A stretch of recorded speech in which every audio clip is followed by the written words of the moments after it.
Dr. Travis Emery Barber, Senior. Okay, sitting with Dr. Travis Barber. You say senior. Yes, sir. Okay, so that means you have a son, at least one. How many kids do you Four. have? You got four.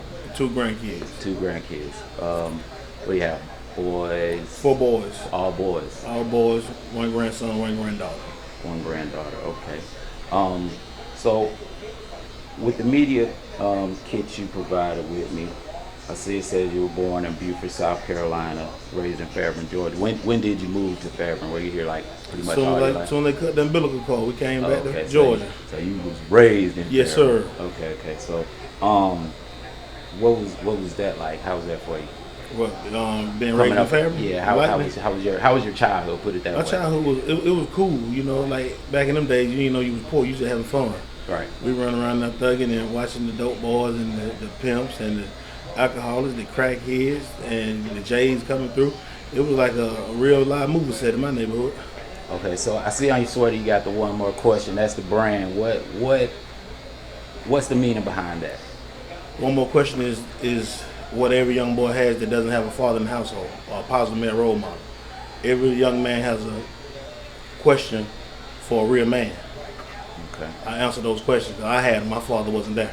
So that leads to the next question. Like, what was the impetus? Like, what spurred you to start this?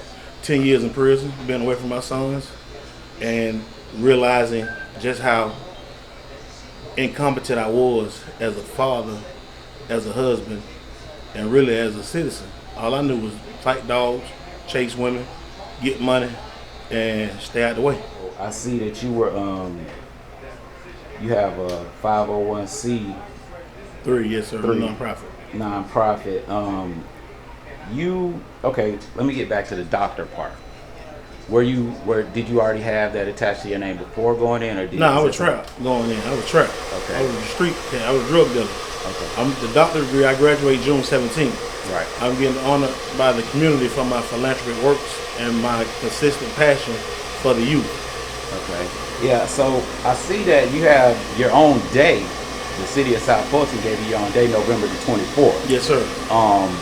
How did that feel to you to get that? Hey, man, that was one of the greatest highlights of my life. Getting my own holiday recognized by government, Right. even while on parole, and them folk acknowledged my heart. Oh, so you were even on parole when you got the I acknowledgement. just got off parole in August. Okay, that's what's up. 10 years in, 10 years out. I gave him 20 years of my life. Okay. With the city giving you that honor, bestowing that honor upon you, like, how was it?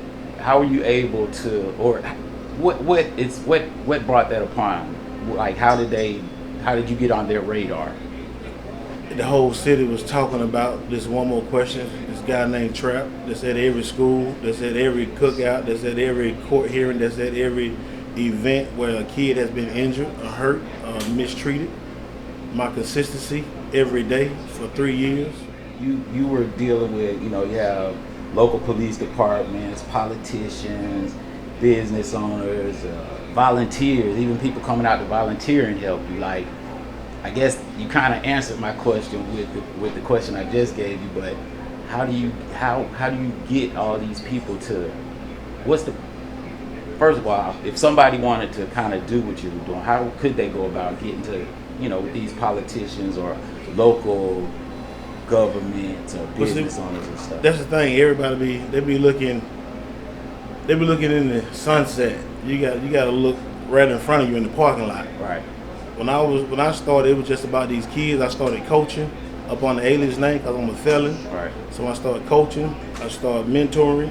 From there, I started going to the schools and I started dropping off food boxes and just showing up to different sporting events and being wherever violence was. So in a nutshell, basically, just get started somewhere with Just what get you started. have, Yes. and let your work speak for itself, and the people will see that you're sincere, and the right people will Find you, yes. 'Cause I wasn't doing it for these accolades or this recognition. I was doing it because I know what I needed as a child growing up. I wanted to become that man that my community needed, that my household needed, and that's what I've become to my community. with the mentorship, okay, what's what would you say is like a common theme or something that you see with the children that you're reaching to? Like, what's one of the biggest issues that they're facing right now, male or female? The male or female, the biggest thing with these kids, you got to find something that y'all have in common, and that's pain, and that's neglect, and that's poverty. And every child in the inner city is looking for that financial security. And when I go in and I can tell them exactly what they're going through or see what they're missing and meet that need without even asking, that's what fathers do. That's what real men do. And that will make my organization so impactful, so influential, and so notarized. Because these kids that I go bless, I don't know nothing about their parents. Don't even care. I know what I needed as a kid. And so when we go in to the schools, they already can check the facts on my history in the streets. And that is what intrigues the black boys. He's so dope, he fought dog, he been in prison, he been shot. So they want to hear about all that. And then from there, I tell them about my new life, my new path, and where all that got me, them 20 years, they ain't gonna be able to stand it. Okay. With some of your services, like what can you list a few of your services for me? Like what do you offer? What does job placement, offer? Job training, conflict resolution skills, clothing, temporary housing, the basic necessities that everybody needs. All right. So you just touched on like clothing and housing. So there's really a need for these young people that like for housing, just housing. Some people don't even think of that. Yeah. Like there's young people out here that just need somewhere to stay or something. I got some kids sleeping in a tent right now outside of the homeless shelter. What is like what they is got that kicked like? out, they got kicked out of the Covenant House, so they kick them out of the Covenant House. They ain't got nowhere to go, so they go in the woods behind the facility, and they have tents out there that they sleep in. Like what is that like for you? Like your interaction with them? Like how do you navigate that? Man, I do what I can, and it's just like when I got certified as a firefighter. When we pull up on the scene, no matter how bad they're screaming or how bad it looks, we have a protocol to follow because we didn't put them in that situation. We come to assist, not to be a part of the problem. So I just want to assist them in any way possible. Breeze card, food, fresh blankets, to get them comfortable. Hotel stay for a few nights, whatever. So, okay, with your transition, we're gonna say a transition, not a transformation, a transition. How have the people closest to you that knew you, like how did not look at you bad, but or how did they look at this? I mean, like they like, okay, at first was it like he just Well, now I always had a big heart. Even when I was in the streets, everybody was eating.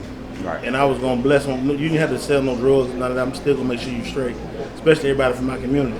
So, but everybody was cool with my transition from prison back into society. But when I transformed from Big Trap to Travis, now to Dr. Barber, it's a problem. Problem how?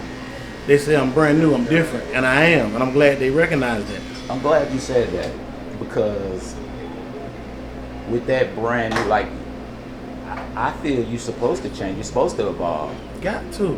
If you're not, you're dying. They get I a mean, new you're phone dying every year. anyway, but yeah, exactly. You're supposed to transform, evolve, and become a better version of yourself. So, I don't conform to that. I'm with you on that. Hey, exactly. And peer pressure is hell. Peer pressure is real. Right. So let me ask you about that. So back to touching on the youth. So do you see that is it really that they want to be doing a lot of this stuff, some of the bad, negative stuff, or is it just more of a peer pressure type situation? Peer pressure, lack of attention at home, and some of them doing it for survival. Like they really got the grind to take care of themselves and their household. Mama probably strung out, daddy locked up, gone, and like we gotta survive. I don't want my family going to no defects. So them boys gonna do what they gotta do. Girls too. All right. So how with your job placement program, how does that? Do you have like certain vendors or anybody you work with, or you just try to get them anywhere? Everywhere I go, Wherever it can I'm be. trying to see who in what position to help me help another person get in position to win. And even with cause I had a convicted felon job fair. I got 41 felons on construction job. Yeah, Okay. yeah, definitely. That's what's up. So, you know, we're gonna keep it kind of short. Is there anything else you want to touch on? Any information you want to give out? Where They you want can to. be reached? If you want to volunteer, you want to donate, go to 1MoQuestion.org, and you'll get all the information you need. And as we witness the news, the culture, the environment every day, it isn't getting any better. We all we got, for real. And if we don't take a stand and start fathering and mentoring and coaching these boys up, we're gonna be in trouble. Well, I want to appreciate you for giving me your time and doing the interview. We'll definitely pass the information along, and we'll be in touch because we're gonna do more things with you. Absolutely, and major shout out to JB's Barbershop. This man cut my hair, my son's hair, and my son's son's hair. So that's 3 generations that this man has touched.